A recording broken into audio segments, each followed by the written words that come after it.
एक बार एक संत महात्मा अपने कुछ शिष्यों के साथ नदी किनारे बैठे हुए थे। उसी समय एक शराब पिया हुआ व्यक्ति वहां से गुजर रहा था।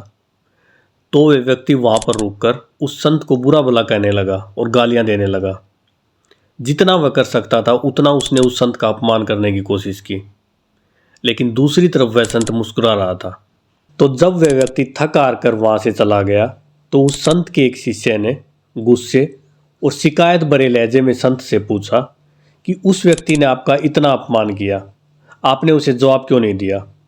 तो वो संत पहले तो थोड़ा सा मुस्कुराए और फिर अपने उस शिष्य से पूछा कि अगर कोई तुम्हें उपहार दे, गिफ्ट दे और तुम उसे लेने से मना कर दो तो वह गिफ्ट किसके पास रहेगा। शिष्य जवाब देता है, जाहिर है देने वाले के पास ही रहेगा।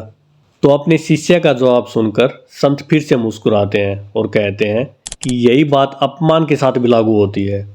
मैंने उस व्यक्ति की गालियां और उसका गुस्सा स्वीकार ही नहीं किया, इसलिए वो सब उसके पास ही रह गए।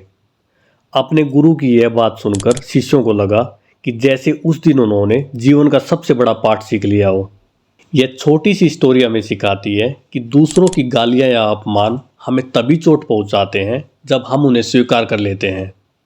अपने मन की शांति को दूसरों के हाथों सौंप देना ही हमारी सबसे बड़ी कमजोरी होती है और उसे बचाए रखना ही हमारी सबसे बड़ी ताकत होती है।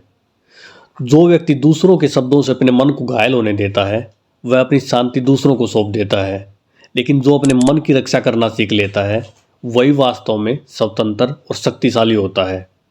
इसलिए किसी और के क्रोध, ईर्ष्या या नकारात्मकता को अपने भीतर कभी भी प्रवेश ना करने दें।